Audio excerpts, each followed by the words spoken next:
What is my identity? Is my identity who I was in the past? Is my identity some of the bad decisions I've made? I've made plenty. Is my identity some of the good decisions? I believe identity is not about your past. Identity got you here, whatever that identity is, but I think it's about the choices we make in the future. Of course, I'm gonna look through the lens of optimism. I'm gonna look through the lens of maybe all the things that don't align with maybe, I know there's things in my past that I don't align with now. But I have to tell you, I watched my parents get married 9 times, and both of them aren't married right now. My mom 5, my dad 4. And a lot of that happened in my growing up years, and I never saw a good relationship. And though I said to myself, I'm not gonna do what they did, I'm gonna be different. Truth is, I think I had a deep down identity that relationships don't last. I'm just being honest. I just said to myself, you know, when it doesn't work, people just leave. I'm not saying for any reason. That's the man I was. When I look back at probably why my prior marriage didn't work out, even though we're dear friends and we co-parent amazing and other relationships, I think deep down my identity was relationships don't last. And when I went through the pain of a divorce and the pain of, you know, my kids more than anything, I had just 2 kids at the time. My ex and I knew it was over. We parted as friends. But I went through a lot of stress of putting the kids through that. I shifted my identity in that moment. I said, I'm either gonna stay single and be super dad, or I'm gonna identify what's wrong with me. When I really identified what my identity was, I realized I had a whole damn case around my heart. I didn't let people in because if you let people all the way in, it ends anyway, so why the heck would you do that? And then the more I studied successful marriages and people have been married for 40 years, I've realized that they're completely vulnerable. They take their heart out of their chest and it's like beating out here. You're so vulnerable. But the only way to find real love is to have that level of vulnerability and not look at it like this is gonna end, but this is gonna last for a lifetime. But I just know when people say, I don't know if I could shift my identity, BS. I went from someone not believing love to, I believe I'm married to my soulmate, the love of my life. I want to see her until my last dying breath. That's not who I was. So can we shift our identity? I meet so many people that will say, you know, Dean, I love what you and Tony do. You inspire me so much. But I'm the type that gets excited, then I just fall back into my own patterns. I'm so mad at myself. That's just who I am. I always fall back. No, that's who you used to be. That's who you used to be. But what if you decided today to shift that? What if today I am the relentless one? I am the one that's not gonna stop. But my 16-year-old, I've told this story before, but him and I always butted heads since he was little. My daughter is just like the easiest human I've ever got along with in my life, my 18-year-old daughter. Maybe I'm easier on her because she's my daughter, she's my firstborn, she was born on my birthday, who knows? But my son is very analytical. My son calls me out on things. My son's the type that if I say I picked you up at 7:30, he's like, no, Dad, it was 7:20. Why would you say 7:30 when it was 7:20 when it was 7:30? I'm like, what's it? But it matters to him. And I have to tell you, we butted heads for a while. And then there was something that happened in my life. It was a book that I read, made me shift the way I look at it. It's like, it wasn't him. I had an identity of this is the man I was. This is how you be an entrepreneur. This is how you think. And all of a sudden, I shifted that identity of how I treated him. And I want to tell you, overnight, our relationship changed about 3.5 years ago. Overnight. It wasn't like this shift that took forever. I just said one day, this is my responsibility. I'm fighting with a 13-year-old. I'm arguing. This is who he is. This is who I am. We don't have to be the same human. But I have to understand him. So I'm going to adopt an identity of understanding. Instead of me seeking to be understood about me, I want to seek to understand him and how he thinks. Literally, I just want to say that you don't have to accept it. And you can craft a new story. And you can create a new identity if you so decide. So here's a question for you. Name 1 or 2 things. Name one thing about your identity that you would like to change. And talk about the old identity compared to the new identity. For me, I would say, if I was talking in personal relationships, I would say my old identity is I wanted to have companionship, but I wasn't sure if love could be lasting. My new identity is when you find that right person, you do whatever it takes to create love for the rest of your life, right? My old identity with my son is, God, he's difficult. Everything I do, he challenges. My new identity is, what a brilliant young man that just thinks in a unique way different than me. The next is, let's talk about unlocking your core values, right? So identity, I believe going upstream to identity is the depth of your values and what they really mean. Because if you say, hey, I want to seek to understand my son, but one of my core values is I must always be right. Those two are going to conflict. I have a little problem, I know sometimes, especially if I know I'm right. And what is right? There's a perspective on everything. Right is just your deep opinion. Can we reclaim? Can we release? And can we redefine our values? What about if we brought back some old values that once inspired you, but got lost along the way? That life wore them out. Think of some of the values you might have thought out of high school, out of college, in your 20s or 30s. I mean, I had some values that I'm glad are gone from that place in my life, for sure. But sometimes I go back and I remember feeling invincible. I remember the values of creation, the value I don't care what anybody else says. And then I got to a point in my life I did care what other people said, because you heard no so much, or that won't work. If we were gonna reclaim an old value that was positive, let the old crappy ones go. But if we were gonna reclaim an old value that you lost along the way, what would that be? What if we let go of outdated beliefs and habits that no longer serve our goals? What if there's a value that if I'm not wealthy by 40, I'll never make it? What is a belief that slowly fell into your life? I'm not enough. I don't know technology. I'm a person that I'm completely resistant of technology. That's not going to serve you in a world that's AI and technology coming, right? What if your new belief is, yeah, I'm a little older than others, but I'm curious. I have depth of wisdom. I have intellectual curiosity. One of the greatest gifts you could ever give anyone in your life is teaching them to have intellectual curiosity. Right? Don't you think this world would be a little better if the crazy here in America, the two parties are fighting more than ever before? Imagine if they just had a little intellectual curiosity of the other side. Or religion, if you had a little intellectual curiosity about other religions and why they served in that way. Don't you think we'd get along a little better? If you want to get in good shape, there's a lot of things you could do. But if you did these two things, don't you think you'd get better shape? If you ate smarter and worked out more. But we're always looking for like the magical thing. A lot of times it's not magic. It's the small things that are the big things that we have to learn to adopt and put into our lives. If you made healthier choices and you got up a little early and went to the gym 3-4 days a week, and a month from now, 6 months from now, a year from now, you'd see a massive difference. So when people say, Dean, I've heard this one before, I'm like, yeah, but are you doing it? Are you actually going to the gym? No.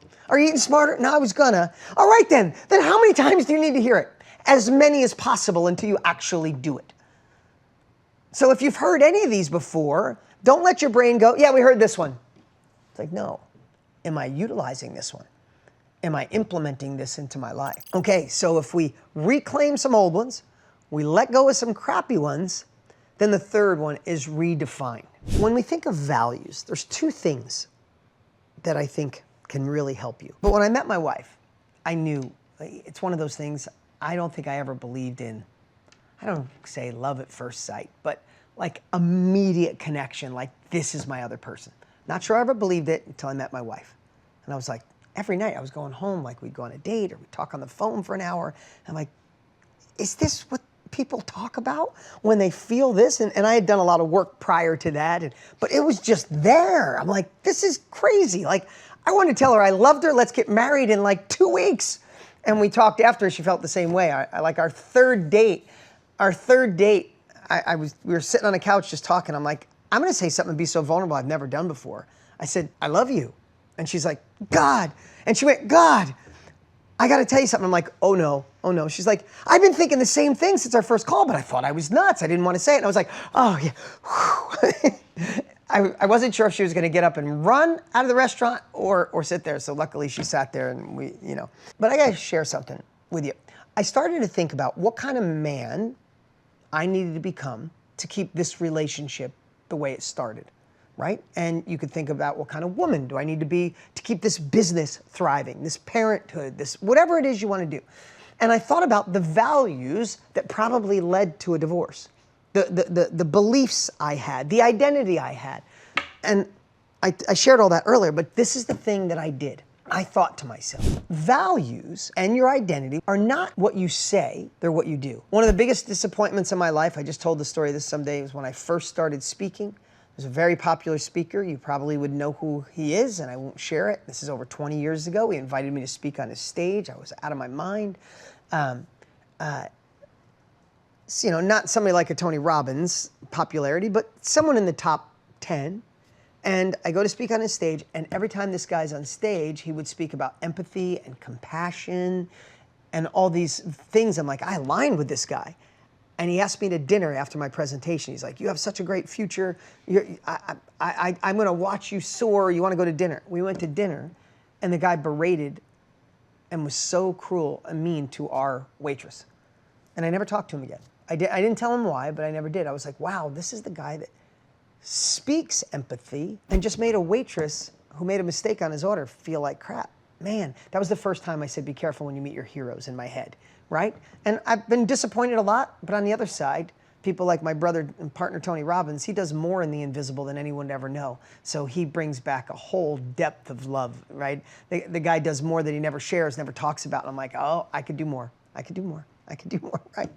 I'm sharing this with you. So I'm thinking to myself, what kind of values will keep this love alive? What kind of values, and this woman that I love, what if she hired a private investigator and filmed me for an entire week and read every text message, read every DM, watched everything I did, and she got to watch it. And when she was done watching it, she loved me more.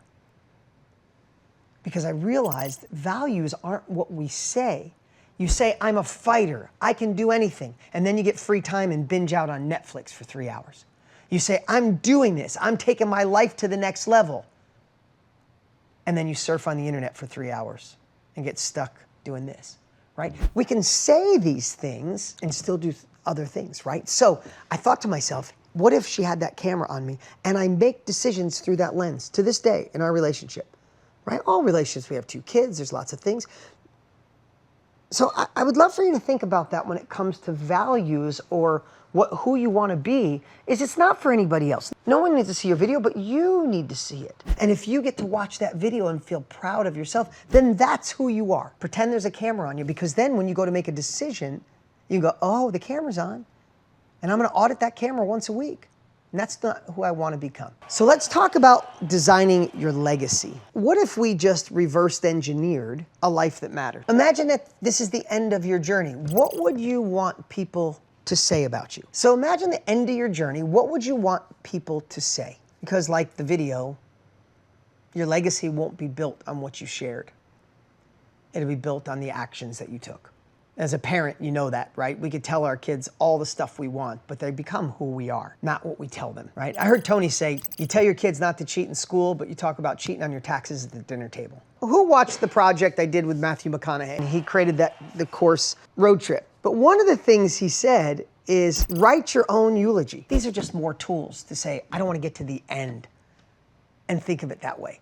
If you are writing your own eulogy, and you were really honest, what are some of the things that we have to change now that could shift our legacy? It sounds a little deep, a little dark, but I'll do whatever it takes. Sometimes you'll hear me say, to make the change you want, sometimes you got to go to the dark side. That's a little bit on the dark side, but if it moves the needle, then I say use it. Use whatever it takes. I'm going to give one more little piece here of all these pieces on top of to wake up and start living an intentional life today. Not next week, not next year, not when the thing comes through, not when someone believes in you, not when you get more courage or you get more time off. Today, let's start living courageous today, right?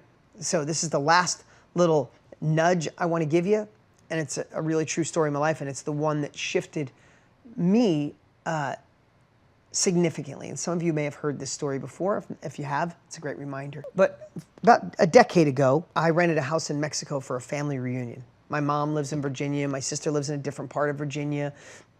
People were all over the country. So we had a little family reunion where we all got to stay together in this great place in Cabo, Mexico. We called it a family reunion. My mom was married to a guy named Lenny. And Lenny and my mom were high school sweethearts. Then he went off into the army and it didn't work out. She married my dad. And then a whole bunch of stuff happened in between, and she married Lenny again when she was older.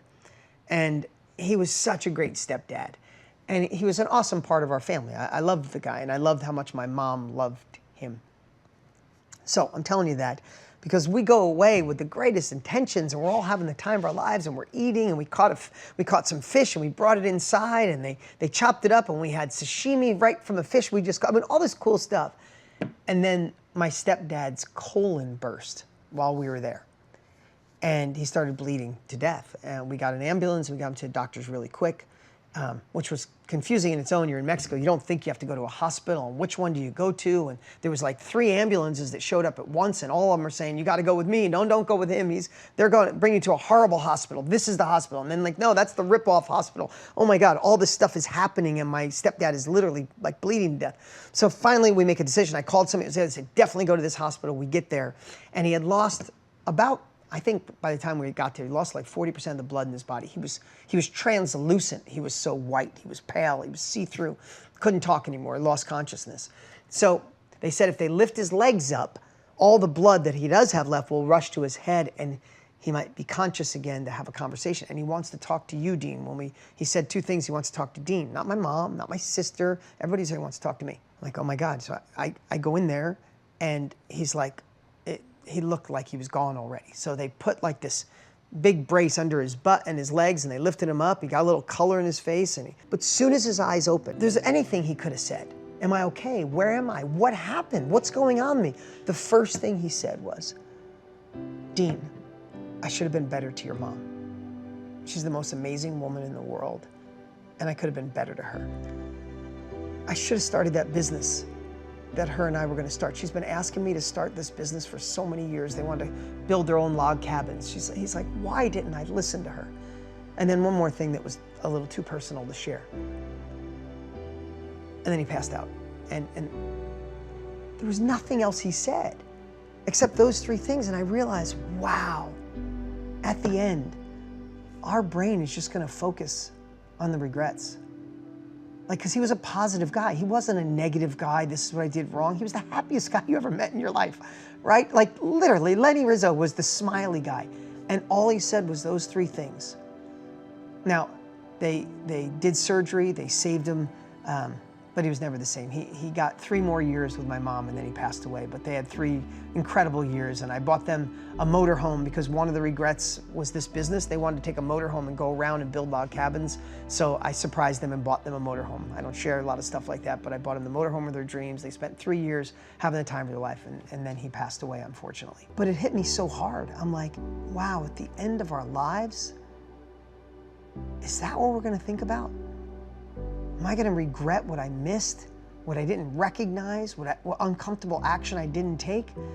And the gift, Lenny Rizzo is his name. Lenny Rizzo gave me a gift of saying, I want to figure out what those regrets are now, and I want to solve them. There was somebody in my life that I hadn't talked to in a lot of years.